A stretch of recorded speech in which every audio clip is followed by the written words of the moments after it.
अत्यंत सुंदर अशा मनमोहक स्वरूपातून भगवंताचं प्रागट्य झालं. भगवंत हे नेहमी प्रकृतीला सोबत घेऊन असतात हे लक्षात घ्या. शिव आणि शक्ती हे वेगळे नाहीये.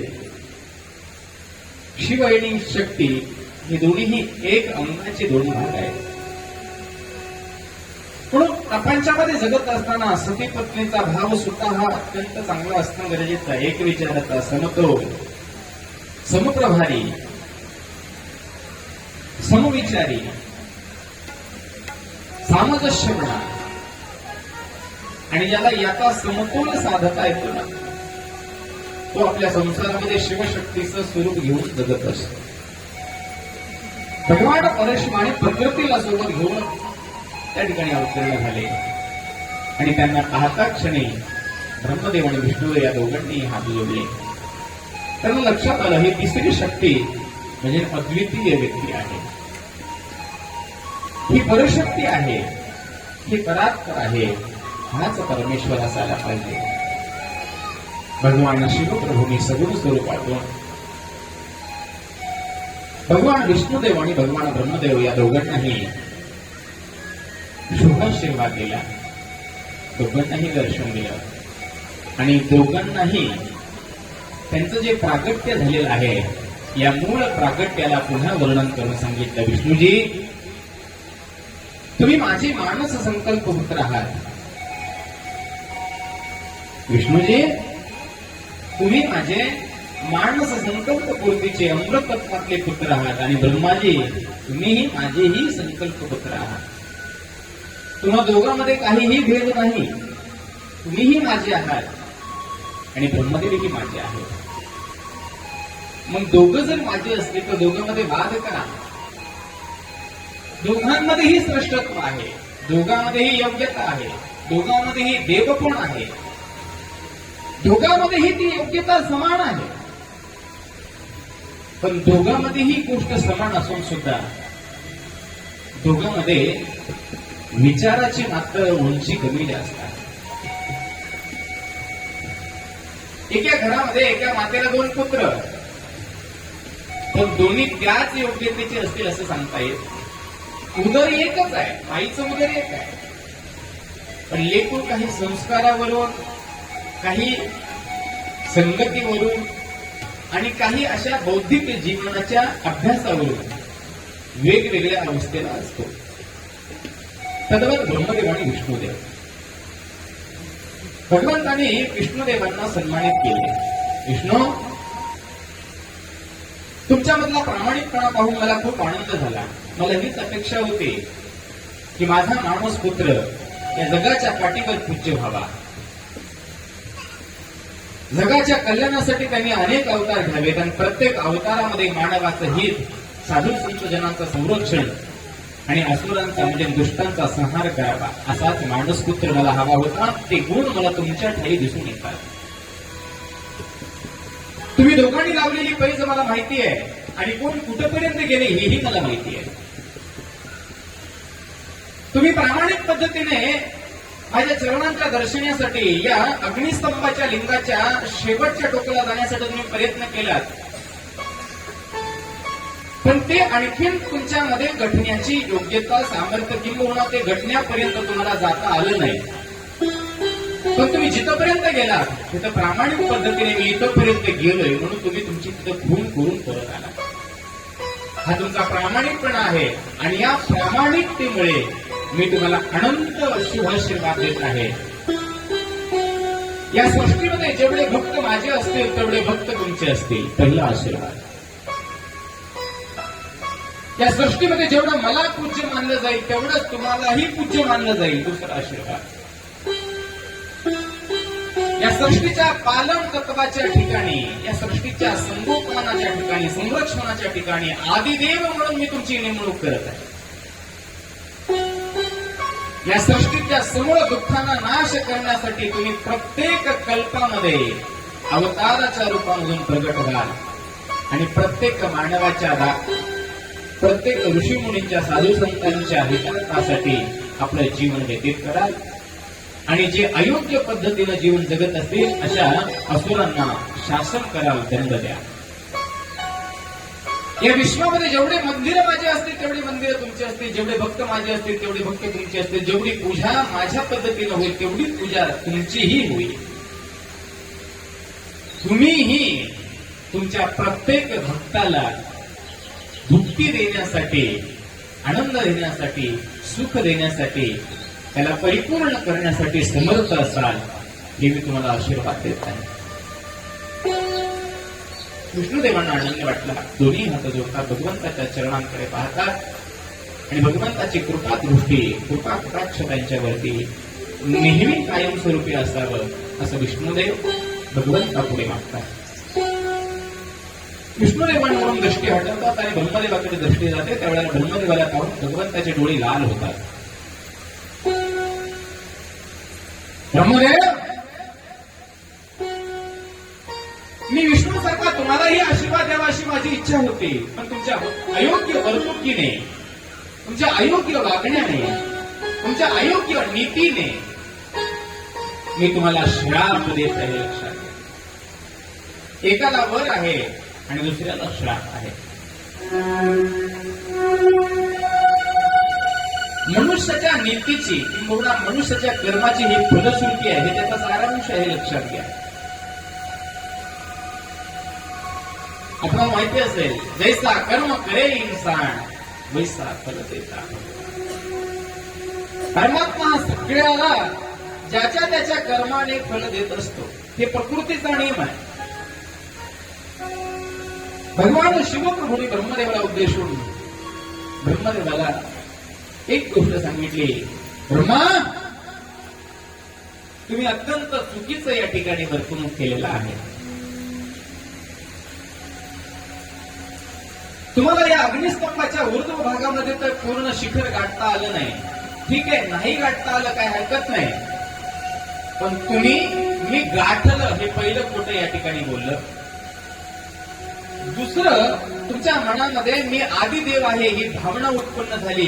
विष्णूंना कमी लेखून तुम्हाला मोठं व्हायचं ही दुसरी चूक झाली. पण एवढं झालं तर झालं, आपलं खोटं पटवण्यासाठी साक्षीदार घेऊन आला ती तिसरी चूक झाली. चूक माणसाकडूनच होता येते हे लक्षात घ्या. पण चुकीला स्वीकार करणे हे खूप मोठा गुण आहे. तो स्वीकार करा. एक तर चूक करू नका. कुठलीही असेल, लहान असेल, मोठी असेल, कशीही असेल, मुळात चूक करू नका. आणि चूक झालीच तर ती चूक स्वीकार करा. चुकीची दोन पद्धती असतात, एक कळून आणि दुसरी नकळत. माणसाकडून नकळत चूक व्हावी त्याला क्षमा आहे, पण माणसाकडून कळून चूक होऊ नये त्याला क्षमा नाही. ब्रह्मदेवाकडून कळून चूक झालेली आहे आणि कळून चूक झाल्या कारणाने त्यांना त्या ठिकाणी त्या श्रापाला सामोरं जावं लागलं. भगवान शिव परमात्म्याने ब्रह्मदेवाला श्राप दिला. ब्रह्मा, तुझ्या या अयोग्य अनितीने, अयोग्य वर्तनाने मी तुला श्राप देत आहे की या जगामध्ये तुझी कोणीही पूजा करणार, तुझे कुठेही मंदिर निर्माण होणार नाही आणि या भूतलावरती कोणीही तुझा भक्त निर्माण होणार नाही. हा श्राप ज्या वेळेला भगवंताच्या मुखातून ब्रह्मदेवाविषयी निघाला त्याच वेळेला ब्रह्मदेवाने भगवंतासमोर हात जोडले. देवांनो, या अज्ञानाकडून, या पापाकडून, या बुद्धिजीवी जीवाकडून खूप मोठी चूक झालेली आहे. मी या केलेल्या चुकीबद्दल आपल्या पुढे क्षमा प्रार्थना मागतोय. मला क्षमा करा असू द्या. मला या पातकापासून मुक्त करा देवा.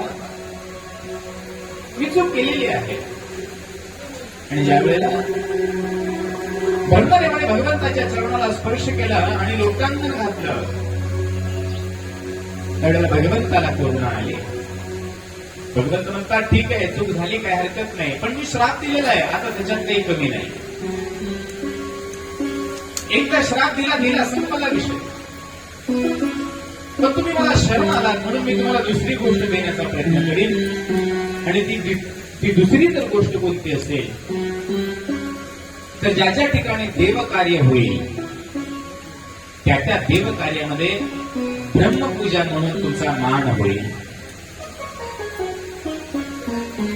ब्रह्मशक्ती म्हणून तुमचा मान होईल. या सृष्टीचे तुम्ही निर्माते म्हणून तुमचा मान होईल. म्हणून तुम्ही निश्चित पद्धतीने माझ्या या निर्गुण लिंग स्वरूपाची नेहमी पूजा करत जा. याच्यातून तुमच्या मन जे दूषित झालेलं आहे, मलिन झालेलं आहे, हे शुद्ध होईल आणि तुमच्या ठाई देवभाव उत्पन्न होईल. भगवंताने आशीर्वाद दिला. ब्रह्मदेवाला आनंद झाला. तत्पश्चात भगवंताने केतकीच्या पुष्पाकडे पाहिलं आणि केतकीच्या पुष्पाकडे ज्यावेळेला भगवंत पाहतात त्यावेळेला केतकीच्या पूर्ण म्हणजे त्या पुष्पाला घाम येतो. मला जसं माणसाला खोटं बोलल्यानंतर घाम येतो ना, माणूस खोटं बोलत असताना थोडं म्हणजे तातरतो, माणसाला घाम येतो आणि बोलत बोलत एक दोन शब्द कमी तर बोलतो किंवा अधिक तर बोलतो आणि त्याला खरं लपवायचं असतं. आणि केतकीला पाहिल्याबरोबर केतकी घाबरला महाराज. म्हणजे त्या पुष्पाला भीती वाटली. आता ब्रह्मदेवाला असला शाप असेल तर मला कसला शाप असेल. भगवंतांनी एक गोष्टीच्या माध्यमातून, एक शब्दाच्या माध्यमातून केतकीला सांगितलं, मूर्खा, जे अयोग्य आहे, जे अनिती आहे, जे अवर्तन आहे, या गोष्टीला तू आमिषाला पाहून बळी पडलास. म्हणून मी तुला श्राप देतो की आजपासून तू माझ्या लिंग पूजेमध्ये वर्ज्य असते. म्हणून भगवान परशुरामाला तेव्हापासून त्याची लिंगमूर्ती असेल, लिंगपूजा असेल किंवा मूर्तीपूजा असेल, केतकीचं पुष्प वाहिलं जात नाही. आजही केतकीचं जे पांढरशुभ्र फूल आहे त्याला आजही भगवंताच्या लिंगावरती ठेवण्यात येत नाही. त्यावेळेला केतकीने भगवंताची प्रार्थना केली आणि भगवंताच्या चरणी लीन होऊन म्हटला, देवा, माझ्याकडून चूक झालेली आहे आणि चूक झाली जरी असेल तरी मी तुम्हाला क्षमा मागतोय. ज्या पद्धतीने ब्रह्मदेवाला उशाप दिला तसं मलाही काहीतरी उशाप द्या.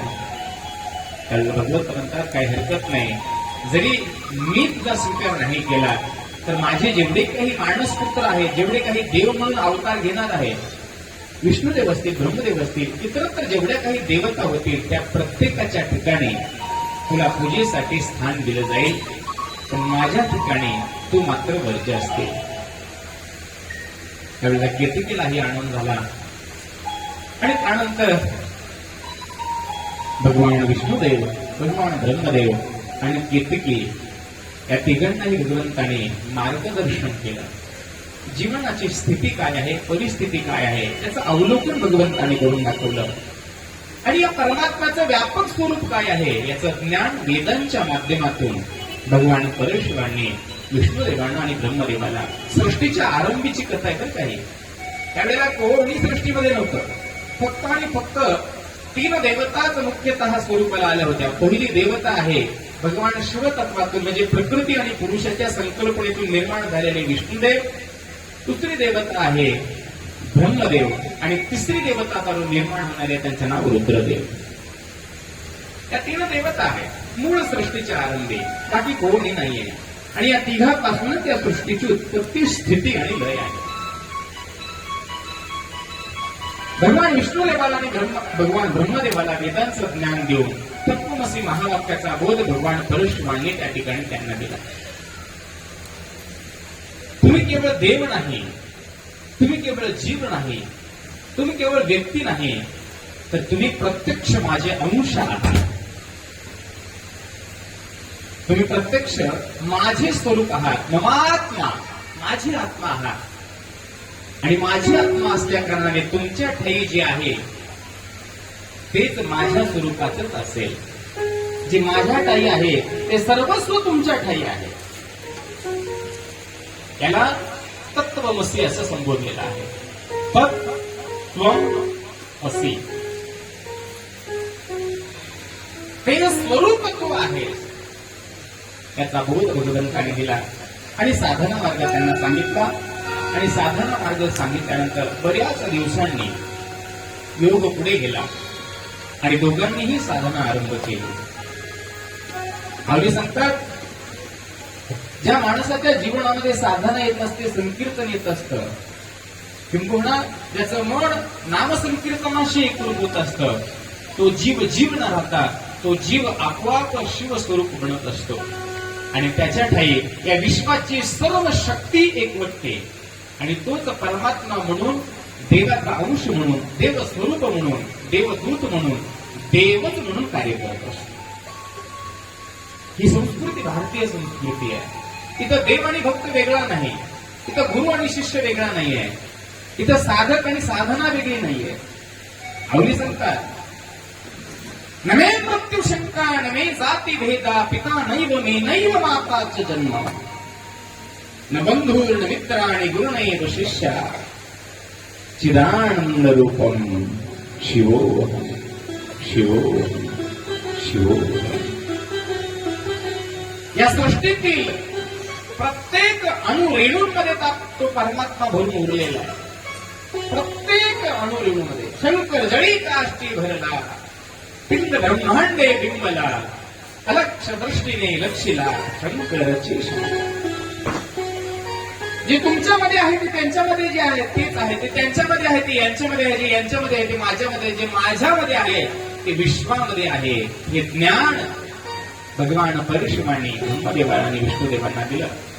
साधनेचा परमोच्च स्थान त्यांनी गाठला आणि भगवंतांनी कालांतराने पुन्हा दर्शन दिलं. त्यावेळेला त्याची फलश्रुती म्हणून ब्रह्मदेवाने विष्णुदेवांनी परमात्म्यासमोर प्रार्थना केली, देवा खूप दिवसानंतर तुमच्या दर्शनाचा योग आला, आमची इच्छा आहे की आम्ही यथाविधी तुमची पूजा करावी. भगवंत म्हणतात, काही हरकत नाही, तुमची इच्छा असेल. पूजेसाठी लागणारं सर्व साहित्य ब्रह्मदेव एकवटतात, पूजेचं स्थान विष्णुदेवजी तयार करतात आणि दोघंही भगवंताला एका उंच आसनावरती बसून त्या परशिव परमात्म्याला आणि आदिमाया शक्ती जगदंबेला एका उंच सिंहासनावर विराजमान करून दोघांची षोडशोपचारे यथाविधी अत्यंत सुंदर अशी पूजा संपन्न होते. दिवसभर पूजा चालू आहे, सायंकाळी पूजा महापूजा संपन्न होते आणि रात्री भगवंताच्या नामाचं संकीर्तन होतं. म्हणून सगळ्यांनी एकदा त्या परमेश्वराच्या नामाच्या संकीर्तनामध्ये स्वतःही आनंदी बनवून घ्यावं.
माई सब संतन की जय.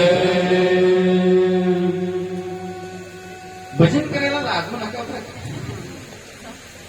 आम्हाला भजन म्हणले की लय अवघड वाटेल आपल्याला. पण संत म्हणतात भजन करण्यासाठीच हे शरीर मिळालेलं आहे है ना. भजले प्यारे प्रभु का नाम. प्यारे तुळशीदासजी म्हणतात हे मुख फक्त बोलण्यासाठी आणि जेवण्यासाठी मिळालेलं नाही. या मुखातून त्याचं संकीर्तन व्हावं याच्यासाठी आहे. ही जीवा ही वाचा पवित्र व्हावी याच्यासाठी आहे. याला लागलेले दोष निघून जावेत म्हणून आहे. म्हणून भजन करायला लागलं आहे. भगवान विष्णुदेवाने आणि ब्रह्मदेवाने दोघांनीही भगवंताचा अत्यंत गुणगान केलं, स्तुती केली, अत्यंत शोभायमान पूजा केली आणि सुंदर अशी मंगल आरती दोघांनीही आणली. भगवंत प्रसन्न झाले आणि रात्रभर भगवंताच्या नामाच्या संकीर्तनाचा जागर झाला. भगवंताला तो दिन अत्यंत प्रिय झाला आणि भगवान शिवप्रभूच्या मुखातून या दोघांविषयी काही उद्गार निघाले. ब्रह्मदेव, विष्णुदेव, तुम्ही या दोघांनी जी माझी पूजा केलेली आहे ना, त्या पूजेमुळे मी संतृप्त झालेला आहे. काय हवं असेल ते मागा. या विश्वातली कुठलीही गोष्ट तुम्ही मागा, मी द्यायला समर्थ आहे. काहीही मागा. आज मी एवढा प्रसन्न आहे की आतापर्यंत मी कधीही एवढा प्रसन्न झाला नको. तर तुमच्या भक्तीने, तुमच्या पूजेने, तुमच्या अंतरंगातल्या त्या भावनेने मी भावूक झालेलो आहे. जे हवं असेल ते मागा.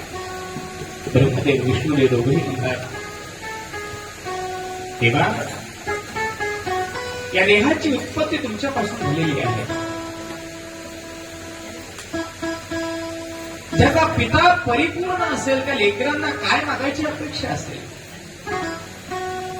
जगातले सर्व सुख ज्या पित्याच्या ठिकाणी असतील त्या लेकराला स्वाभाविक ते सर्व सुख आपोआप मिळणार आहे. आम्हाला काय मागायची आवश्यकता आहे. आम्हाला एकच मागायचं आहे, तुमच्या चरणाचा विस्मरण आम्हाला कधी होऊ नये. तेव्हा हे परमेश्वरा, तुमच्या संकीर्तनाचं विस्मरण आम्हाला कधी होऊ नये एवढंच आमचं मागणं आहे. भगवंताने आनंद झाला आणि भगवंताने तथास्तु म्हणून आशीर्वाद दिला. ती तिथी, तो वार, तो दिवस म्हणजेच महाशिवरात्रीचा पर्व काळ. जगातला पहिला व्रत, पहिली व्रताची संकल्पना, पहिली उपवासाची संकल्पना आणि पहिली पूजेची संकल्पना त्या दिवशीपासून सुरुवात झाली आहे. लक्षात. विश्वातला पहिला उपवास, पहिलं व्रत, पहिला महोत्सव, पहिली पूजा पद्धती ही भगवान विष्णुदेवांनी आणि भगवान ब्रह्मदेवांनी निर्माण केलेली रात्र म्हणजे भगवान शिव परमात्म्याची शिवरात्र, ज्याला महाशिवरात्र म्हणतात. आणि जोही भक्त अंतःकरण शुद्ध ठेवून त्या महाशिवरात्री दिवशी भगवंताला जलाभिषेक करतो, दुग्धाभिषेक करतो. जोही भक्त त्या दिवशी भगवंताला बेलपत्री समर्पित करतो, जोही भक्त भगवंताला भस्म उधळण करतो, जोही भक्त भगवंताला रुद्राक्ष अर्पण करतो, जोही भक्त आपल्याकडे जे जे साधन आहे त्या साधनांना ज्यावेळेला भगवंताला अर्पण करतो ना, त्यावेळेला त्याच्या सर्व इष्ट मनोरथ, ज्या काही कामना आहेत, ज्या काही त्याच्या इच्छा आहेत, या भगवत कृपेने पूर्ण होत असतात. म्हणून या जगातली पहिली व्रताची संकल्पना शिवरात्री. आणि या शिवरात्रीमध्ये एकूण जर याचा माप लावला तर ही 36 तासाची असते. किती तासाची? 36. व्रतामध्ये काही असे व्रत आहेत, काही साप्ताहिक व्रत आहेत, काही पंधरवाडी, काही मासिक आणि काही वार्षिक. साप्ताहिक म्हणजे दररोजचा बदलणारा वार, दररोजचा बदलणारा वेळ, आठवडी वार म्हणतो आपण त्याला. दुसरं पंधरवाडी आहे, त्याच्यामध्ये प्रदोष आणि एकादशी.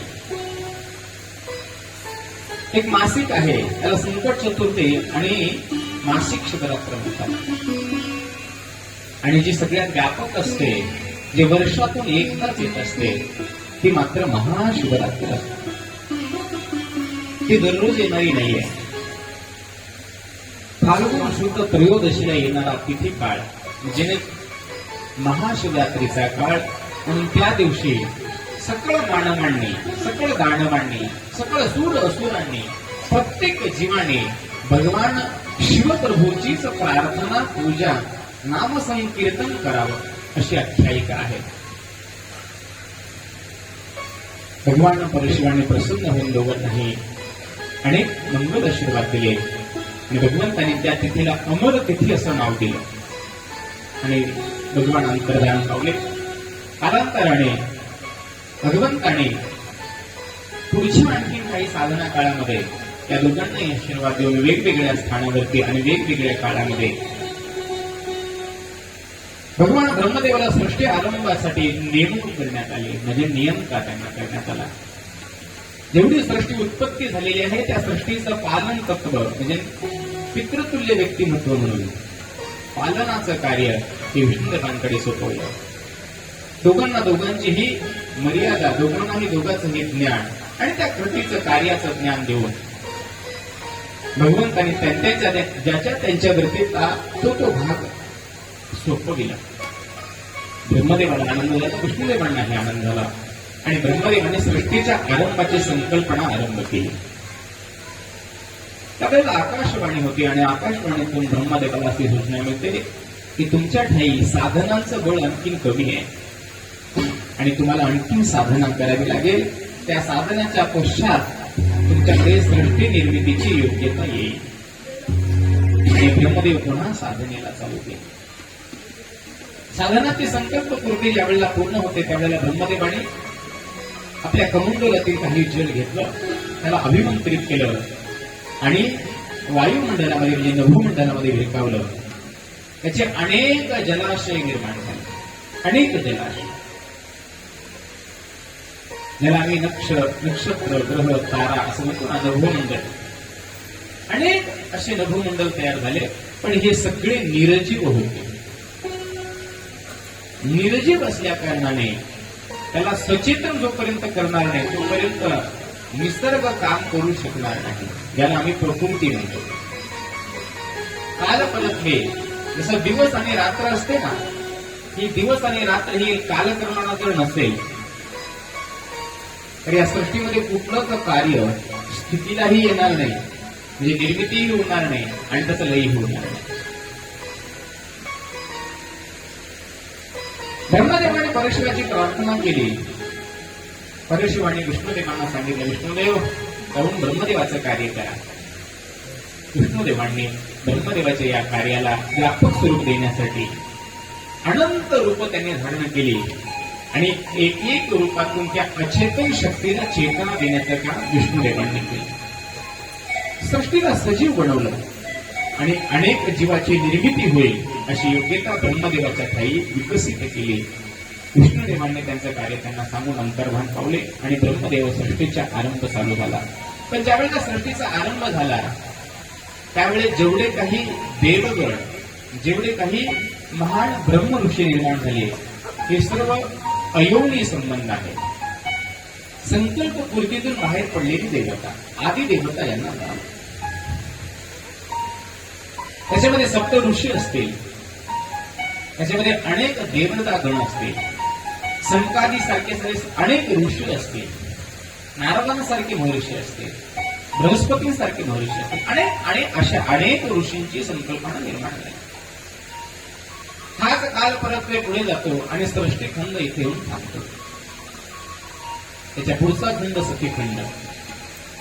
सतीखंडाच्या आरंभाला भगवान व्यासजी सांगतात, प्रकृतीला आकार ज्या वेळेला आला त्यावेळेला मनुष्याच्या निर्मितीला कारणीभूत असणारे मनु आणि शतरूपा या दोन व्यक्तींना निर्माण करण्यात आलं आणि या दोघांपासून या सृष्टीला, मैथुन सृष्टीला गती देण्यासाठी त्यांना भार सोपवण्यात आला. मनु आणि शतरूपा या सृष्टीतील मानवाचे मूळ उत्पत्तीची व्यक्ती करतात. तिथून मानव प्रचलित झाला म्हणायला हरकत नाही. त्याला योनी संबंधाचं संभोगातून संतती निर्मिती, ही संतती निर्माण झाली. आणि या संततीच्या नंतर ब्रह्मदेवाने संकल्प करून या मानवाच्या ठाई काम निर्माण होण्यासाठी, याला मनुष्याला गुंतवण्यासाठी किंवा मनुष्यामध्ये ही सृष्टी वाढवण्यासाठी जे गुण लागतात याच्यासाठी एक देव निर्माण केला. त्या देवाचं नाव होतं कामदेव. अत्यंत मनमोहक, अत्यंत सुंदर, प्रत्येकाच्या मनाला भाळणारा असा अत्यंत सुंदर पुरुष म्हणजे कामदेव. ज्याही व्यक्तीमध्ये कामदेवाचा संचार होतो तो माणूस ज्ञानाने आंधळा होतो असं शास्त्र म्हणतं. कितीही विद्वान असेल, कितीही पंडित असेल, कितीही मोठा शास्त्री असेल आणि ब्रह्मवेत्ता ऋषी जरी असला आणि त्याच्या ठाई जर काम उत्पन्न झाला की त्याचा विवेक आपोआप भ्रष्ट होतो. त्यालाच काम म्हणतात. म्हणून संत सांगतात काम हा बाधक आहे. कामे नाडी ले जग, कामे नाडी जनाला, कामे नाडी जनाला, कामे नाडी जनाला, कामे नाडी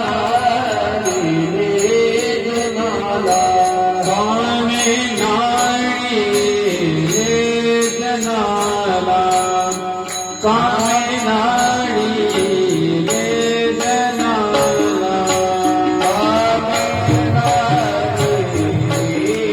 जनाला, कामे नाडी जनाला, अंतर पडे परमात्मा, अंतर पडे परमात्मा, कामे नाडी जनाला, कामे नाडी जनाला, कामे नाडी जनाला, अंतर पडे परमात्मा, अंतर पडे परमात्मा, कामे नाडी कामे नाडी जनाला, कामे नाडी जनाला.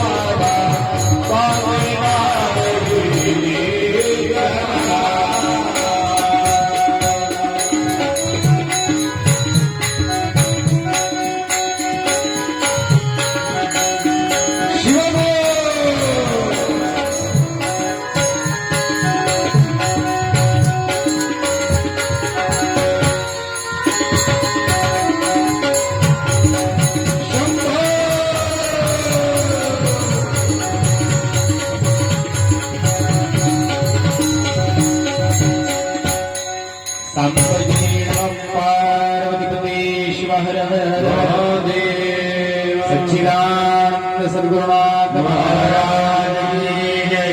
संत शिरोमणी महास्वामी महाराज की जय. बोलो रे भाई सब संतन की.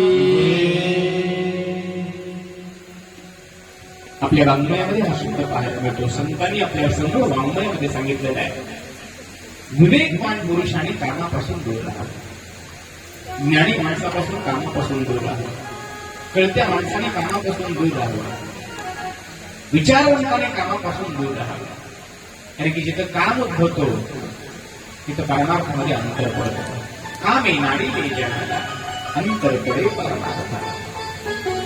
म्हणून अनेक ब्रह्मवेत्ते ऋषी कामामुळे पदच्युत झालेले ते लक्षात घ्या.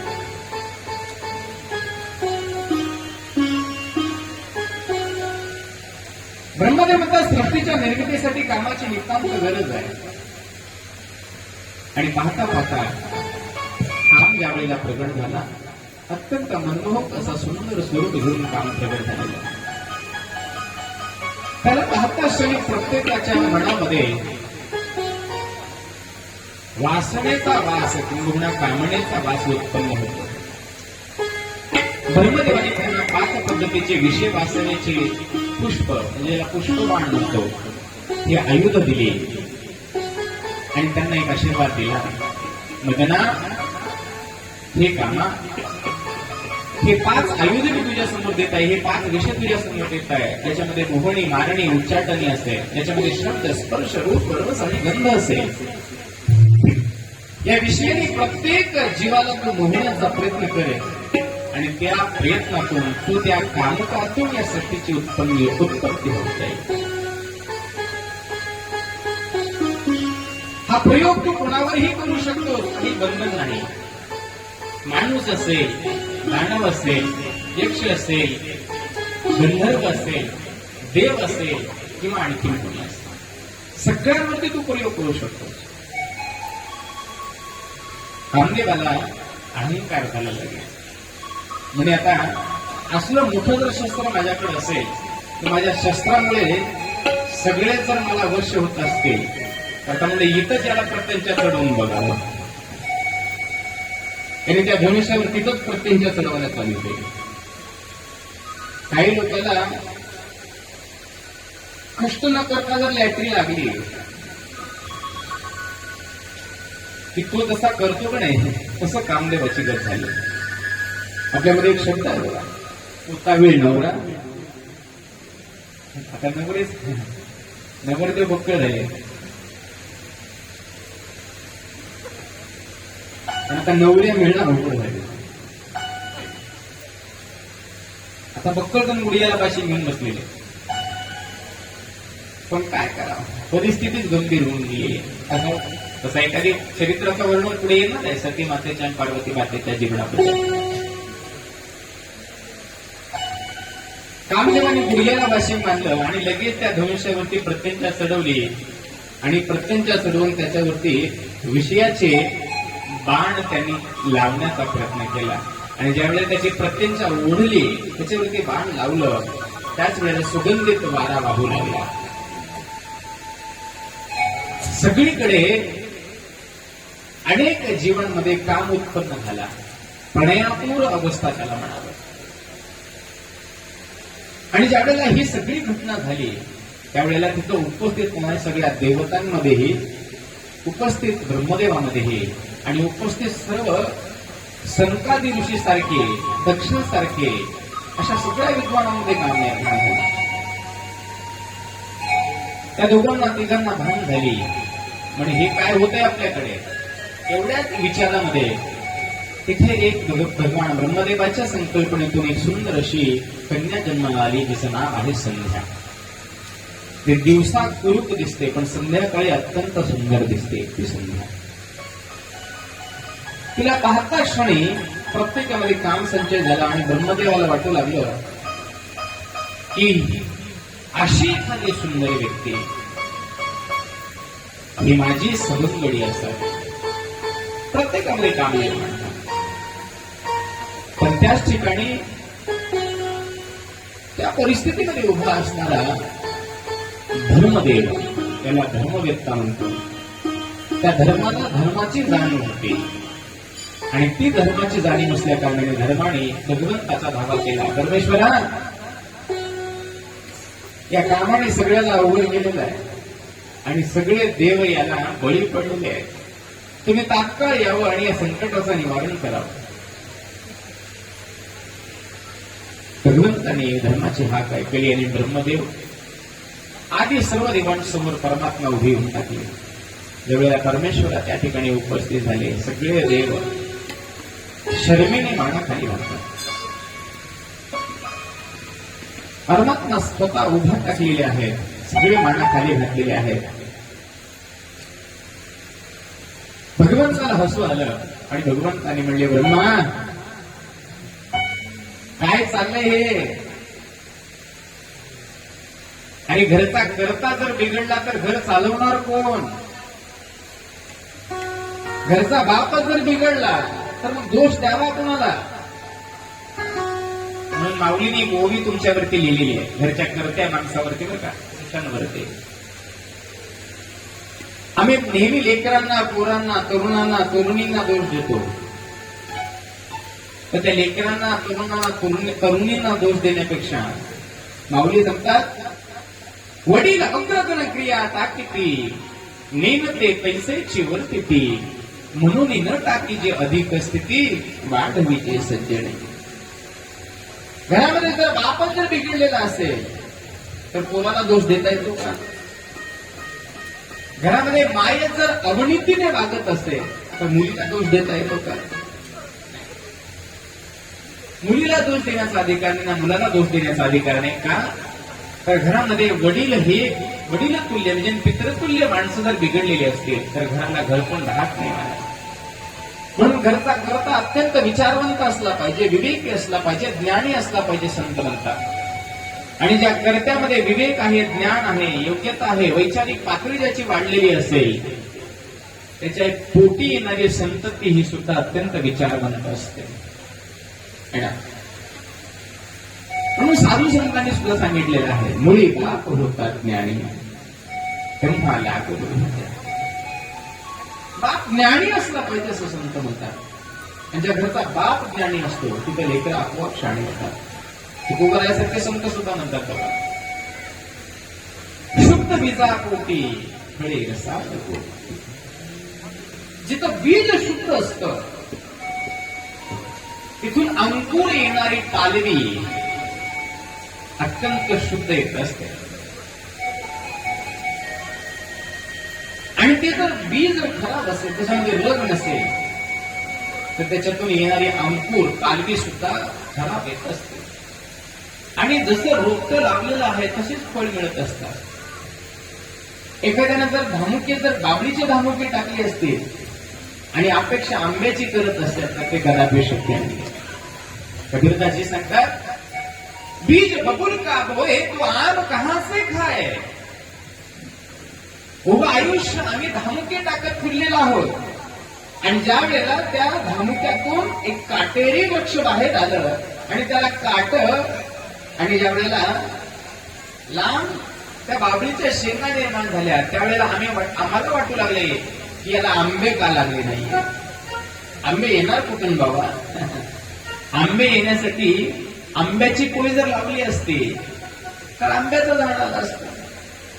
आम्ही आंब्याची पोळी थोडीच टाकली आहे, आम्ही बाबळीचे धामुके टाकलेले म्हणून काटेरी पण आहे. रोपिले ते वरी आले, रोपिले ते वरी आले, रोपिले ते वरी आले, रोपिले ते वरी आले, रोपिले ते वरी आले, रोपिले ते वरी आले,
बोललेलं असतं ना, याला कारण आम्ही आहोत हे लक्षात घ्या. जीवनामध्ये जे काही मिळालेलं आहे या वस्तुस्थितीला आम्ही निर्माण केलेला आहे, पण मनुष्य काल परत ते विसरतो, की त्याला समजत नाही आणि संत ते सांगण्याचा प्रयत्न करतात. ब्रह्मदेवा, भगवान शिवप्रभू बोलू लागलेले, ब्रह्मदेवा हसू येते मला तुमच्याकडे बघून. हा? तुमची बुद्धी अशी कशी विपरीत झाली? ज्या सृष्टीला तुम्ही निर्माण केला, त्या सृष्टीचे तुम्ही पितामह आहात, आणि संध्या ही तुमची मानस कन्या आहे.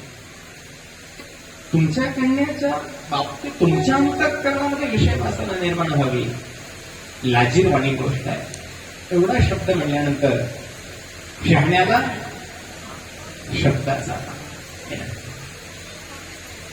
हातपाय घडून गेले ब्रह्मदेवाचे, आणि ब्रह्मदेवाने हात जोडले, देवा चूक घडली याच्याकडून, मला क्षमा करावी, मला कळलं नाही, मी कामाला उत्पन्न केला, करण्याचा भाव वेगळा होता, पण कामाने याच ठिकाणी प्रत्यंचा चढवली आणि त्याचा प्रभाव माझ्यावर झाला. ब्रह्मदेव म्हणतात खूप मोठी चूक झाली, त्याबद्दल क्षमा असू द्यावी. भगवंत सगळ्यांना धर्म काय आहे याची नीती त्या ठिकाणी उपदेश करतात, आणि त्या उपदेशानंतर भगवान सर्वांना आशीर्वाद देऊन अंतर्धान पावतात. ब्रह्मदेवाला मात्र अत्यंत दुःख होतं. नीतिशास्त्र सांगतं, गुरुजी नीतिशास्त्र सांगतं, मृत्यूपेक्षा अपमान मोठा आहे. आयुष्यामध्ये शहाण्या माणसाने मृत्यू स्वीकार करावा, पण अपमान कधी सहन करू नये, आणि अपमान होईल असं आयुष्यात कधी शब्द काढू नये, अपमान होईल असं आयुष्यात कधी पाऊल उचलू नये, अपमान होईल असं आयुष्यात कधी कृत्याला बळी पडू नये. कुठलंही मोठं प्रलोभन असू द्या, कितीही मोठी वस्तू त्याच्यातून मिळत असू द्या, पण अयोग्य अनितीने जर जीवन जगाल तर संत म्हणतात पदोपदी अपमान आहे, ते मरण्यापेक्षाही मोठा आहे, हे लक्षात घ्या. म्हणून अपमान हा प्रत्यक्ष मृत्यू आहे असं संत म्हणतात. ब्रह्मदेवाचा अपमान झाला, त्यांच्या मनामध्ये ती गोष्ट सळ करून राहिली, घर करून राहिली, घर. तर एवढं झाल्यानंतर किमान ब्रह्मदेवाला कळलं पाहिजे होतं की आपली चूक झालेली आहे, आणि भगवंतांनी याची जाणीव करून दिलेली आहे, तर ती चूक स्वीकारायला पाहिजे होती. तर काय होतं, शहाणे माणसं बोलल्यानंतर मनाला लागतं, आणि लागल्यानंतर त्यांनी माझ्याबद्दल असं बोललं म्हणून जर ते शब्द मनामध्ये घर करून राहिले तर तिथं विष निर्माण होत असते. ज्या वेळेला दुधाचं भांड हे वेळोच्या वेळी जर स्वच्छ नाही केलं, दुधाला जर वेळोवेळी म्हणजे त्या वेळेला किती घटना जर नाही केली, आणि दूध जर एका पात्रामध्ये जर त्याच पद्धतीने कोंडून राहिलं तर त्या अमृताचं रूपांतर विषात होत असते. लक्षात. म्हणून एखाद्या विषयी कधीही मनामध्ये अधिक काळ कुविचार ठेवू नका. कुठलीच गोष्ट कळला जात नाही, हे जर कुविचार जास्त काळ राहिला तर आपला कधी परकाव होतो, मित्र कधी शत्रू होतो, हे लक्षात येत नाही. ब्रह्मदेवाला ही गोष्ट कळली नाही, ब्रह्मदेवाच्या मनामध्ये सळ शिल्लक राहिली. एक दिवस असा करेन, एक दिवस असा घडवेन की देवाला सुद्धा एका स्त्रीसाठी वश व्हावं लागले, एका स्त्रीच्या मागे लागावं लागेल. आता शेवटी ब्रह्मदेव त्यांना कोण समजवणार आहे? जेवढं भगवंताला समजावायचं ते भगवंताने समजावलं होतं. काल परत वेळ पुढे गेली आणि त्यांनी उपस्थित असलेल्या कामाकडे दृष्टी पाहिली. मूर्खा, मीच तुला उत्पन्न केलो, तुम्ही मी दिलेल्या शक्तीचा प्रभावच माझ्यावर केलास. असे बरेचसे लेकर आपल्याला पाहायला मिळतात. जन्म बापाने दिला तर बापाच्या ढोकरात लाथा घालतात, आहे ना? ती वस्तुस्थिती आहे. संत म्हणतात दुर्भाग्य त्या माईबापाचं की अशा लेकरांना जन्म दिला. काही माईचं तर दुःख एवढं आहे महाराज की अशी ही व्यवस्था की म्हणून असा हा पोटाला येण्याऐवजी दगड आला असता तर बरा झाला असता. बऱ्याच ठिकाणी हे आहे. हे ज्याचा त्याचा प्रारब्ध आहे, कुणाला दुसऱ्याला दोष देऊ नका. आयुष्यामध्ये आपल्या कर्माचीच फलश्रुती असते. आणि संत म्हणतात हे मुळात मायबापाचं चूक आहे की मुळात मायबापाचे दोष आहेत म्हणून ही जन्माला आलेला आहे आणि ते प्रारब्धाचा भोग आहे. आपल्या कर्माची फलश्रुती आहे म्हणून ते जन्माला आलंय आणि ते भोगावं लागणार आहे, ते तुम्हाला चुकणार नाही. आपल्या हातामध्ये फक्त वर्तमान काळ आहे आणि त्या वर्तमान काळानुसार जीवन जगण्याचा प्रयत्न करा, त्याला क्रियामान कर्म म्हणावे. पण ब्रह्मदेवाच्या मनामध्ये ती सळ शिल्लक राहिली आणि त्यांनी भगवंताला कुठल्या ना कुठल्या तरी स्त्रीच्या मोहामध्ये पाडणार हा मनाशी उभा एक संकल्प केला. पुढे काय गेला, कामाला श्राप दिला. कामा, तुझ्यामुळे माझी भगवंताकडून फजिती झालेली आहे, मी तुला श्राप देतो की ज्या देवाने माझी फजिती केली आहे त्या देवाच्या धगधगत्या ज्वालेने तू एक दिवस भस्म होशील. आता कामदेवाचा याच्यामध्ये काही दोष नव्हता, पण विनाकारण त्याला श्राप मिळाला. कामदेव म्हणतो, देवा पितामह, तुम्ही मला प्रगट केलात, तुम्ही मला निर्माण केलात, तुम्ही सांगितलेलंच काम मी करत होतो, माझा याच्यात काहीही दोष नाही, तरीही मला श्राप का? ब्रह्मदेव म्हणतात, जे झालं झालं होऊन गेलं, जाऊ द्या. जे होणार आहे ते होणार आहे. जे होईल ते ईश्वराच्या इच्छेनं, ईश्वराच्या कृपेनं, जैसा तैसा देत भोग घडो या देहास, न घालू तुम्हासी संकट ते. जसा भोग मिळालेला असेल तसा भोग होईल. काल परत वेळ त्या ठिकाणी उपस्थित असणारे सर्व देवगण भगवंताला नमन करतात, आपापल्या स्वस्थानी निघून जातात. त्या ठिकाणी जी स्त्री उत्पन्न झालेली आहे ती संध्या, तिला स्वतःच्या शरीराबद्दल अत्यंत द्वेष निर्माण होतो आणि ती स्वतःला दोष देऊ लागले. या सगळ्या गोष्टी होण्याच्या मागे कारण मी आहे आणि माझ्यामुळे माझ्या पितामध्ये काम उत्पन्न झाला, माझ्या भावांमध्ये काम उत्पन्न झाला, मी या शरीराला संपवणार. संध्या शरीराला संपवण्यासाठी निघाली, पण तिच्या मनामध्ये एक संकल्प होता की ही व्यवस्था कुठंतरी बंद पडली पाहिजे आणि तिने ती संकल्पना धारणा मनाशी गाठ धरली आणि भगवंताची साधना करून भगवंताला प्रसन्न केलं आणि या सृष्टीमध्ये एक नियम घालून दिला. तो संध्याचा नियम आहे का? ज्या वेळेला या सृष्टीमध्ये जीव जन्माला येईल त्यावेळेला तो 4 अवस्थेमधून जीवन प्रवाहित त्याचं होईल, म्हणून 4 अवस्थेतून तो जीवन जगेल. ज्या वेळेला सृष्टीमध्ये जीवाचं आगमन होईल त्यावेळेला तो तरुण म्हणून होणार नाही, तो मोठा जन्माला येणार नाही, तो काम घेऊन जन्माला येणार नाही, तर तो आईच्या उदरातून जन्माला येईल आणि आईच्या उदरातून जन्माला येत असताना तो पहिल्यांदा शिशु स्वरूपामध्ये असेल. त्याच्यानंतर त्याच्या 7 वर्षाच्या नंतर त्याच्यामध्ये कोमारी अवस्था येईल आणि त्याच्या 13व्या वर्षापासून त्याला तारुण्य प्राप्त होईल आणि वयाच्या 45-50च्या नंतर त्याच्या जीवनाचा उत्तरार्ध चालू होईल, त्याला वार्धक्य म्हणा. या 4 प्रकारच्या प्रकरणामधून जीव आजही व्यतीत होतो, जीव आजही जन्मतो, वाढतो आणि लयाला जातो. ही संध्याने केलेली प्रार्थना आहे भगवंताकडे. भगवंताने प्रार्थनेला स्वीकार करून तथास्तु आशीर्वाद दिला. संतांनी स्वतःचा देह योगाग्नीने संपवला आणि तदनुसार या सृष्टी आनंदाच्या कथेमध्ये सतीखंडामध्ये ही कथा इथे येऊन थांबते. सृष्टीला गती मिळाली आणि या गतीच्या नंतर सृष्टीचा विकास व्हायला सुरुवात झाला. सृष्टीमध्ये मानवाची निर्मिती व्हायला सुरुवात झाली. सृष्टीची मानवांची निर्मिती ज्या वेळेला व्हायला लागली त्यावेळेला कामाने सगळीकडे आपलं राज्य गाजवलं. सगळीकडे भगवंताने या सृष्टीला वाढावी याच्यासाठीच कामाला उत्पन्न केलं होतं, पण त्याचे परिणाम विपरीत होऊ लागले आणि कामाने साधू संतांना सुद्धा गरजर करून सोडले. साधू संत सुद्धा साधनेवर पदच्युत होऊ लागले. पूजाला गेले की पूजात म्हणून बसणार, प्रत्येका म्हण आमचं म्हणायचं पूजा. पूजेला बसले की पूजात म्हणणे, जेवायला गेले की जेवण्यात म्हणणे, एखादे चित्र बघितलं की चित्रात म्हणणे, एखाद्या सत्संगाला गेले की सत्संगात म्हणणे. आमचं मन कुठं स्थिर नाही, यालाच काम म्हणतात. माणसाची अस्थिरता म्हणजे काम आणि या अस्थिरतेला स्थिरतेमध्ये रूपांतरित करण्यासाठी नाम. काम कैशी आणि सरे मनमत म्हणे नाम स्मरे. एकमेव त्याच्यावर औषध जर काय असेल तर परमेश्वराचं संकीर्तन आहे, परमेश्वराचं नाम आहे. सृष्टीला आरंभ झाला आणि पाहता पाहता दक्षासारखे काही संकल्पित असणारे ब्रह्मदेवाचे मानसपुत्र त्यांनी सृष्टीला निर्माण करण्यासाठी अनेक कल्पामध्ये अनेक पद्धतीच्या देवगणांना, मरुदगणांना आणि अनेक कन्यांना उत्पन्न केले. त्यामध्ये कल्पभेदाने अनेक कन्या उत्पन्न झालेली कथा आपल्याला याच्यामध्ये पाहायला मिळते.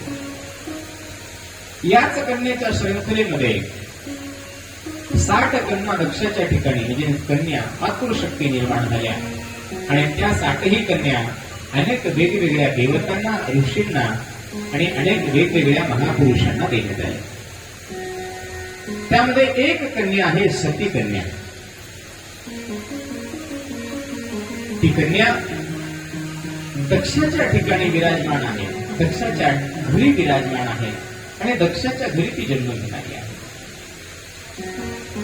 ज्या वेळेला भगवंतांनी विष्णुदेवाला आणि ब्रह्मदेवाला आशीर्वाद देऊन सांगितलं होतं की या सृष्टीच्या कार्यासाठी माझे 3 स्वरूप, पहिलं स्वरूप विष्णुदेव, दुसरं स्वरूप ब्रह्मदेव आणि तिसरं स्वरूप रुद्रदेव, काल परत या तिघांनाही विवाह बंधनामध्ये अडकावं लागेल. या तिघांनाही 3 पत्न्या असतील. ब्रह्मदेवाची पत्नी वाग्देवी, जिला सरस्वती म्हणतो. विष्णुदेवांची पत्नी ही महालक्ष्मी आणि जो रुद्र निर्माण होईल त्या रुद्राची पत्नी ही महाकाली असेल, जिला अंबिका म्हणतील, जगज्जननी म्हणतील, सती म्हणतील, पार्वती म्हणतील. या तिघांच्या विवाहानंतर या सृष्टीमध्ये अत्यंत गतिशील अशी क्रिया होईल आणि त्या क्रियेतून अखिल जीव हा साधनांच्या मार्गातून, भजनाच्या मार्गातून, भक्तीच्या मार्गातून परमेश्वराच्या प्राप्तीसाठी उत्कृष्ट म्हणजे अत्यंत योग्य असे कर्म करते. पण त्याच्यासाठी तिघांनाही विवाहित होणं गरजेचं आहे आणि तिघांनीही विवाह करून या सृष्टीला गती देणं महत्वाचं आहे. काल परत ब्रह्मदेवाचा विवाह झाला, सागर मंथनाचाही योग आला, विष्णुदेवांचाही विवाह झाला, पण रुद्रदेवांचा विवाह शिल्लक होता आणि ब्रह्मदेवाच्या मनामध्ये सळ होती की विष्णू आणि माझा जसा विवाह झाला तसा रुद्रांना सुद्धा विवाह करावा लागेल. आणि त्यांनी ब्रह्मदेवानी विष्णुदेवासमोर आपल्या मनातली गोष्ट उच्चारून सांगितली. तेव्हा माझ्या मनामध्ये एक गोष्ट सळ करून आहे आणि ती म्हणजे माझाच पुत्र असणारा. रुद्राची निर्मिती 2 भागातून दिलेली आहे. एक शिव परमात्म्याच्या हृदयातून निर्माण झालेला रुद्र, त्याने सूक्ष्म स्वरूपातून ब्रह्मदेवाच्या म्हणजे त्याला भोया ज्याला म्हणतो आम्ही, डोळ्याची भोया, त्या भोयामधून त्यांचा अवतार आहे, निर्मिती आहे. ब्रह्मदेवाला वाटतं की रुद्र माझा अंश आहे, रुद्र माझा पुत्र आहे आणि रुद्राचा विवाह केला पाहिजे. पण रुद्र हा प्रत्यक्ष ईश्वर असल्या कारणाने तो विवाहामध्ये अडकणं शक्य नाही. रुद्र हा एकांत योगी आहे, रुद्र हा अखंड ब्रह्मचारी आहे, रुद्र हा सदैव ध्यानमग्न असणारा तपस्वी आहे. तो भोगांपासून कोसो दूर आहे, त्यालाच योगी म्हणतात. असा हा परमात्मा सदैव आपल्या आत्म आनंदामध्ये, आत्मसंकीर्तनामध्ये, आत्मध्यानामध्ये आपल्या आत्मशक्तीशी एकरूप होऊन सदैव समाधीपूर्ण असणारा तो परमात्मा म्हणजे शिव परमात्मा. जो या सृष्टीपासून, या प्रकृतीपासून, या मायेपासून अलिप्त आहे तो परमात्मा म्हणजे शिव परमात्मा. सगळ्या जीवांच्या ठिकाणी चैतन्य स्वरूपाने विराजमान असणारा परमात्मा म्हणजे शिव परमात्मा. जो उत्पत्तीला कारण आहे, जो स्थितीला कारण आहे, जो लयाला कारण आहे आणि चराचर विश्व ज्याच्या ठिकाणी सामावणारा आहे तो परमात्मा म्हणजे शिव परमात्मा. तर त्या परमात्म्याला आकडायचं एवढं सोपं नाही. ब्रह्मदेव विष्णुदेवासोबत चर्चा करतात आणि मनामध्ये असलेला भाव व्यक्त करतात. तेव्हा माझ्या मनामध्ये एक सण आहे, एक गोष्ट आहे आणि ती म्हणजे रुद्राचा विवाह व्हावा ही माझी इच्छा आहे. विष्णुदेव म्हणतात ब्रह्मदेवा, अहो तुम्ही कुणाबद्दल बोलताय हे तुम्हाला लक्षात येतंय का? ज्या परमात्म्याविषयी तुम्ही बोलताय तो परमात्मा साधा नाहीये, सामान्य नाहीये, तो योग्यांचा योगी आहे, तो देवाचा देव आहे, तो अखिल ब्रह्मांडाचा नायक आहे.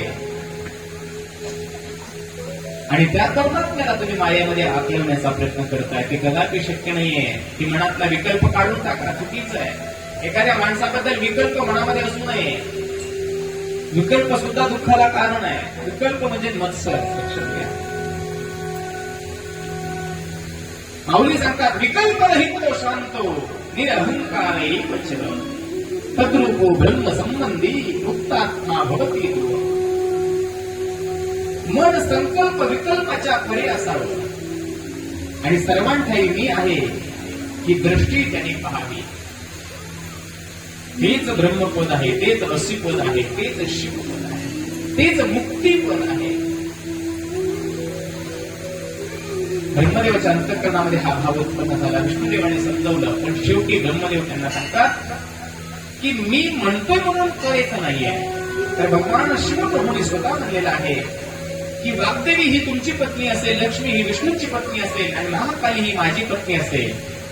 जोपर्यंत भगवंताचं लग्न नाही तोपर्यंत आपणालाही या सृष्टीला गती देता येणार नाही. आता करावं काय? तर त्याला पर्याय एक आहे, भगवंताला शरण जावं लागेल आणि विवाहाचा प्रस्ताव ठेवावा लागेल. पण आता सगळेजण विचार करतात, म्हणावं कोण? मांजराच्या गळ्यात घंटी पाहावं कोण? प्रश्न अवघड आहे. त्यावेळेला सकल देवतांनी, ब्रह्मदेव आदी सर्व देव विष्णुदेवांची प्रार्थना करतात, देवा सृष्टीमध्ये सगळ्यात प्रिय पुत्र म्हणून तुम्ही त्याचे मानस पुत्र आहात. सगळ्यात प्रिय भगवंताच्या प्रत्येक गोष्टी तुम्हाला माहिती आहे. आणि जर तुम्ही जर ही संकल्पना भगवंतासमोर ठेवली तर आम्हाला माहिती आहे भगवंत नकार देणार नाही. तुमच्या शब्दापुढे भगवंत जाऊ शकत नाहीये. आणि आमची तुमच्या ठाई प्रार्थना आहे की तुम्ही जावं, आम्हीही सोबत येतो. आणि त्या परशिव परमात्मा, त्या भगवान शिवप्रभूंना आपण सगळ्यांनी विनंती करावी, देवा आपण विवाहाला तयार व्हावं. आज सगळे विवाहाला तयार आहेत, पण वधूच मिळणार आहे. त्यावेळेला वराला विनवणी केली जायची, आता वधूला विनवणी करावी लागलेली आहे. सगळ्यांनी प्रार्थना केली, परशिवा परमात्म्याकडे सगळ्या देवतांनी कैलासावरती जाऊन भगवंताला प्रार्थना केली. भगवान शिव परमात्मा म्हणतात, देवांनो मी एकांत योगी आहे. मी मायेपासून, कामनेपासून, कामापासून अलिप्त आहे. मला स्त्रीशी काहीही संबंध नाहीये. स्त्रीचं प्रयोजन माझ्याकडे नाहीये. मला या कशाचीही आवश्यकता नाहीये. मला कोणाच्या सेवेची गरज नाही. मला कोणाची सेवा स्वीकारायची नाही. मी माझ्या आत्मानंदाशी एकरूप असणारा योगी आहे. अनेक ज्ञानाच्या चर्चा झाल्या आणि या चर्चेच्या पश्चात शेवटी भक्तासाठी भगवंत हा कधीही उपस्थित आहे म्हणल्यासारखं भगवंतांनी शेवटी होकार दिला. ठीक आहे, या सृष्टीच्या कल्याणासाठी मी विवाह करायला तयार आहे. आणि अनेक वेळेला पाहत असतो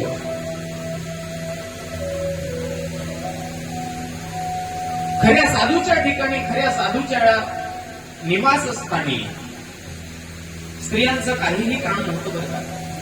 मुळात काहीही काम नसतं. पण दुर्भाग्यपूर्ण एक गोष्ट आहे, आज प्रत्येक संन्यासीच्या मठामध्ये स्त्रिया आम्हाला पाहायला मिळतात.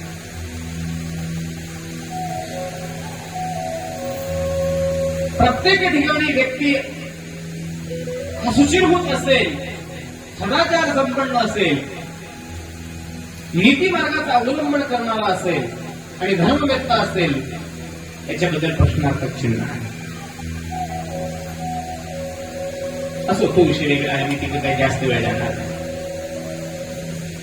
भगवंत म्हणतात या सृष्टीच्या कल्याणासाठी मी लग्न करायला तयार आहे, पण माझी एक अट आहे, माझा विवाह ज्याच्यासोबत तुम्ही करणार आहात ना,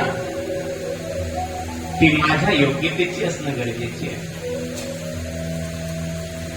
माझ्या विचाराशी, माझ्या विवेकाशी, माझ्या कार्याशी, माझ्या ज्ञानाशी, माझ्या कर्तव्याशी एकरूप असणारी असणारी धर्मशील अशी व्यक्ती, अशी धर्मशील एखादी स्त्री,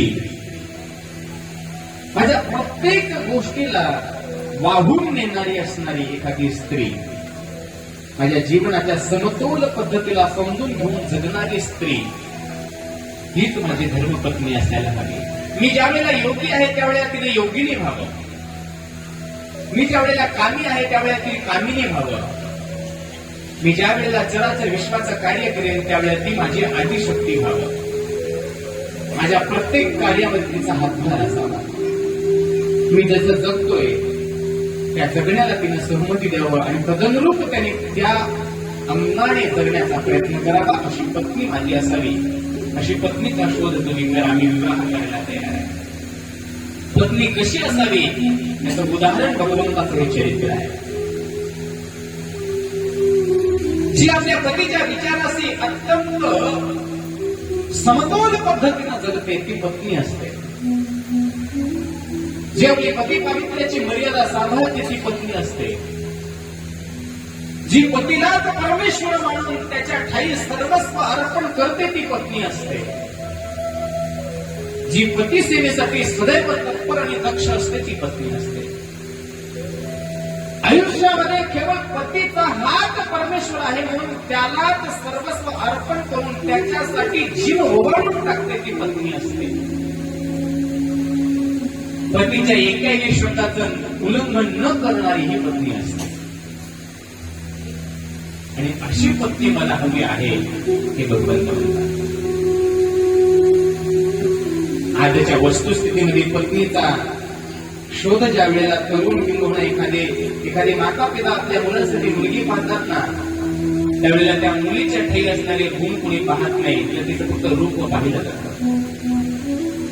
केवळ मुलीबद्दल मला म्हणायचं नाहीये, मुली तर हे सौंदर्याची खाण आहे, माता वर्गासाठी हे परमेश्वराने दिलेलं आभूषण आहे, परमेश्वराने दिलेलं वरदान आहे.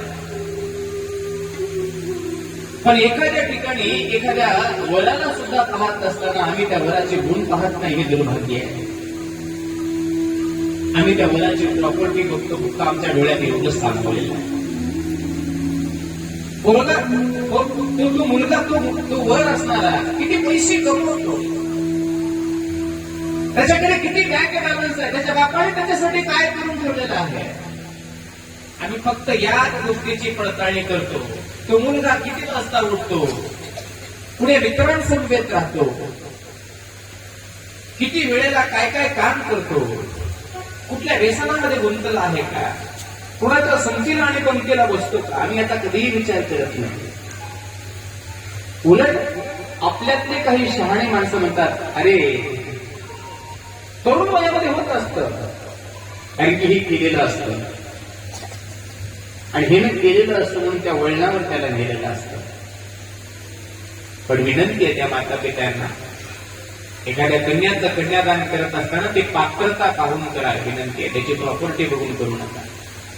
प्रॉपर्टी आज आहे उद्या नाही, पैसा हाताचा मळ आहे, पैसा ही हातावरली एक चलन आहे, पैसा ही हातावरली एक घाण आहे, हातातली एक वस्तू आहे तोपर्यंत आहे, निसटली की निसटली, पुन्हा काय. म्हणून त्याची योग्यता पाहून त्याचा विवाह करत. तो स्वावलंबी आहे का, तो स्वप्रभुत्ववान आहे का, तो स्वतःच्या पायावर उभा आहे का, तो रोज 2 रुपये कमवतो, तो 2 रुपये कमवलेले पुण्या पद्धतीनं खर्च करतो, मिळवलेल्या 1 रुपयामध्ये तो संसार चालवू शकतो का, हा विचार करून मुलीचा विवाह करा. पैशाने कुठली मुलगी सुखी होत नाही, तुम्हाला बऱ्याच जणांना अनुभव असेल, हे सांगायची गरज नाहीये. पैशाने जीवनाचं सुख नाहीये हे लक्षात घ्या. तुमचा सममंडळी हा तुम्हाला समाधानी ठेवणारा पाहिजे, तर तुमच्या जीवनामध्ये खरं सुख आहे. सोन्यानं मडवलेले बरेचसे घरं पाहिलेले आहेत, पण अन्नाचा कुटकामध्ये जात नाही, एक घास मध्ये उतरत नाही. याला जीवन म्हणतात का महाराज?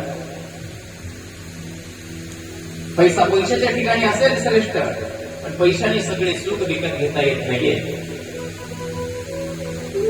मनुष्य जिंकायचं असेल तर फक्त एक गोष्ट लागते, अंतःकरणामध्ये प्रेम प्रवाहित राहायला पाहिजे. आणि ते प्रेम पैशाने मिळत नाही, तर शुद्ध भावनेतून मिळत असतं.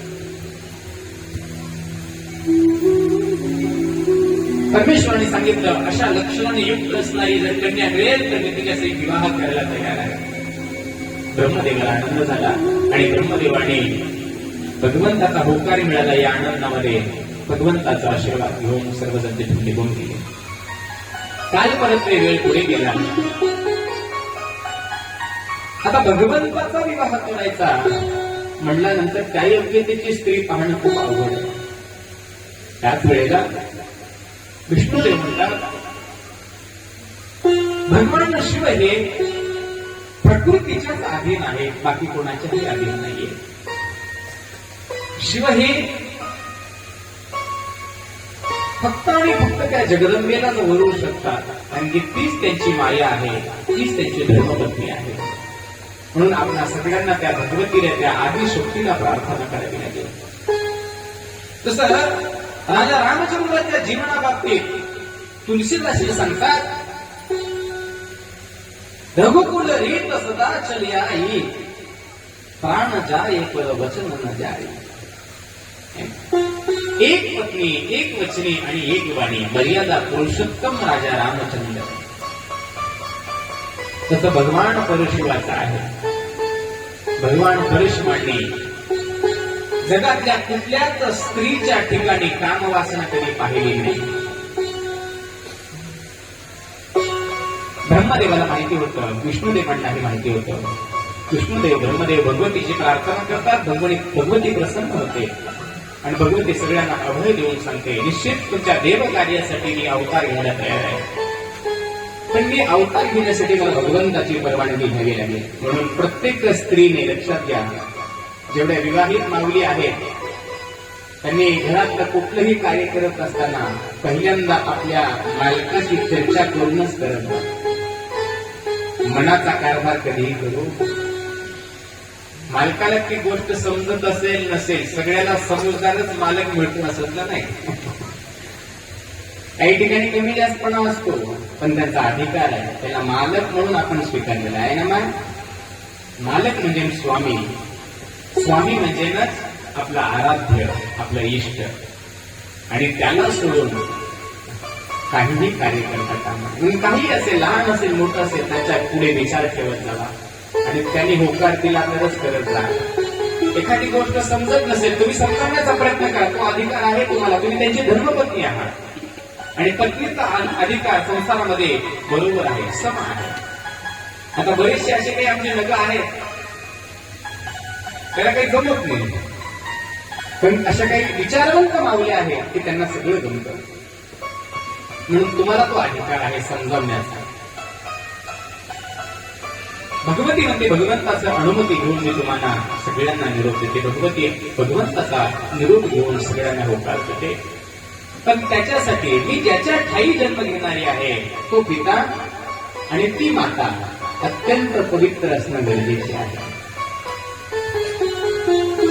मी तुम्हाला प्रमाण देऊन गेलो नाही, महाराजांनीही प्रमाण दिलं. रोप केले ते वरी आले, सदन लोक शुद्ध बीजा पोटी, फळे रसाळ पोटी.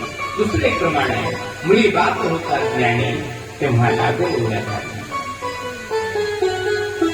जेवढे देवता अवतार घेतलेले आहेत ना, ज्यांची ज्यांची कथा मी ऐकतो, त्या सगळ्या माता पित्यांचं चरित्र पहा. अत्यंत नीतीशुद्ध, विचारशुद्ध, विवेकपूर्ण, त्यागपूर्ण आणि अत्यंत भगवत भक्तीने युक्त असणारं त्यांचं जीवन आहे. मी ज्या माईच्या पोटी जन्म घेणार आहे ती माय कशी असावी याचं वर्णन भगवती करू लागलेली आहे. माय कशी असावी, माईचं वर्णन करत असताना भगवती म्हणते, माय अशी असावी की विश्वाला पोटामध्ये सामावून घेणारी असावी. मायचंच नाव आहे, लक्षात घ्या. आता मॉडिफिटी झाले, तर कारण आपण मॉड्युलर झाले सगळं. आता मॉडिफाय मॉडिफाय झाले सगळं. आता ते चेंज झाले सगळं. कसं माईचं रूपांतर आईमध्ये आलं, आईचं रूपांतर मम्मीमध्ये आलं, आता मम्मीचं रूपांतर मॉम मध्ये आलं. आता मॉमचा कधी बॉम्ब तयार होणार काही सांगता येईल? मम्मी मॉम हे शब्द भारतीय संस्कृतीचे नाही आहेत मला. तुम्हाला माहिती असेल आता विज्ञानाचे काही विद्यार्थी आणि इतिहासाचे काही बरेचसे काही गुरुजन आहेत, गुरुजन वर्ग आहेत, शिक्षक मंडळी आहे. मम्मी हा शब्द बाहेर देशातला आहे आणि मम्मी हा शब्द मेलेल्या मुर्द्याच्या थडग्याला संबोधलं जाते. लक्षात घ्या. म्हणजे मुर्द्याला म्हणलं जातं, जिवंत माणसाला म्हणलं जात. पण आम्हाला वाटलं आमच्या लेकरांना मम्मी म्हणावं. काय म्हणावं? मम्मी. एखाद्या लेकरानं जर म्हटलं आई म्हणलं, आई म्हणू नको. आई म्हणले की लाज वाटते आपल्याला. पण हे गावरान लोक दिसू, गावढळ लोक आहेत. नाही म्हणा. माय शब्दामध्ये जे वात्सल्य, आई शब्दामध्ये जे प्रेम आहे, करुणा आहे, ते मम्मी शब्दामध्ये काही नाहीये. मम्मी ही फक्त शब्दाची रचना आहे, पण माय हे वात्सल्याचा पाझर आहे. करुणा, दया, ममत्व, प्रेम, आपुलकी, समर्पण हे जर कोणामध्ये पाहिजे असेल तर माय हा शब्द उच्चारून बघा. गोधडी ही माईची असते, मम्मीची नसते. आणि गोधडीमध्ये जेवढी आनंदाची झोप येते ना, ते बाहेर येते. कितीही मोबाईल करून टाका, कसलीही शान असते रेशमी, पण माईचा पदर, माईची गोधडी अंगावर आली ना, कितीही त्याला वास येऊ द्या, कितीही मळलेली राहू द्या, पण ती गोधडी वात्सल्याने, प्रेमाने भरून उरलेली असते. जगातले सगळे दुःख त्या गोधडीमध्ये सामावत असतात. म्हणून माय ही जगामध्ये अद्वितीय व्यक्ती आहे. भगवती म्हणते तशी माय माझी असली पाहिजे, तशी माय ती अत्यंत पवित्र असली पाहिजे, तिची कूस अत्यंत पवित्र असली पाहिजे. आणि ज्या माईची कूस पवित्र असते तिथंच लेकरं चांगले जन्माला येतात. लक्षात घ्या. तुम्ही म्हणसाल महाराज आमचे लेकरं वाईट आहेत का? मी कुणाच्या लेकराला नाव ठेवत नाही. ज्या दिवशी माय 7व्या महिन्यामध्ये गर्भाला धारण करून तो पिंड, मांसपिंड 7 महिन्याचा होतो ना, त्या वेळेपासून ती प्रसूत होईपर्यंत, त्या बाळाला जन्म देईपर्यंत झालेले जेवढे संस्कार असतात तेच संस्कार घेऊन तो बाळ जन्माला आला असतो. आणि त्या संस्कारावरच त्याची दिशा ठरत असते, हे लक्षात घ्या.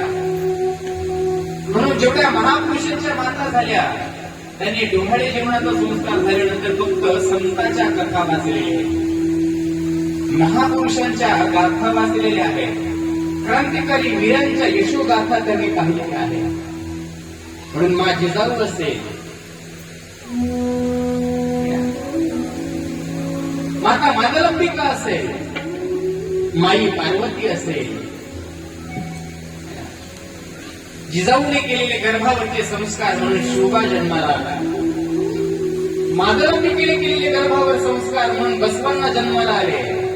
आणि पार्वतीने केलेले गर्भावरचे संस्कार म्हणून मन्मथ शिवलिंग जन्माला आले. हे लक्षात घ्या. त्याला गर्भसंस्कार म्हणा. माता म्हणते अशी माय माझ्यासाठी शोधा जी आचाराने, विचाराने, संस्काराने, संस्कृतीने आणि आपल्या स्वधर्माने परिपूर्ण असेल, शुद्ध असेल. तिच्या ठाई तिळमात्र सुद्धा दोष असता कामा नये. आणि जर दोष असेल तर तिला योग्य दिशा दाखवून, योग्य साधना सांगून तिला पवित्र करा. ज्या बापाच्या भेदामुळे मी त्या बाईच्या गर्भामध्ये जाणार आहे तो बाप सुद्धा तपस्वी पाहिजे, तो बाप सुद्धा ज्ञानी पाहिजे, तो बाप सुद्धा करता पाहिजे, तो बाप सुद्धा विचारवंत असला पाहिजे, तो बाप सुद्धा नीतिवान असला पाहिजे. त्याच शुद्ध ब्रिदातून त्या माईच्या गर्भामध्ये माझा जन्म होणार आहे. म्हणून तो बाप सुद्धा साधना करणारा, देवाची प्रार्थना करणारा, देवाला पाणी घालणारा, देवाची पूजा करणारा, देवाचं संकीर्तन करणारा आणि समाज सेवा करणारा असला पाहिजे. बाप ब्रह्मदेवाला, विष्णुदेवाला आनंद झाला. दोघांनी विचार मंथन केलं. आता भगवतीला जन्म देण्यासाठी योग्य दाम्पत्य कोण येते शोध चालू झाला. आणि त्याच वेळेला ब्रह्मदेवाला लक्षात आलं की आपला दक्ष आणि दक्षाची पत्नी असाकिनी, हिचं नाव दक्षायणी होतं. ती असाकिनी, या दोघांनाही स्वर्गामध्ये बोलण्यात आलं, ब्रह्मलोकी बोलवण्यात आलं आणि दोघांनाही सांगण्यात आलं की भगवती या सृष्टीमध्ये सतीच्या स्वरूपाने जन्म घेणार आहे. तिच्यासाठी माय आणि बाप या दोघांची आवश्यकता आहे. आम्ही सगळ्यांच्या विचारातून तुम्हा दोघांना निवड केलेला आहे,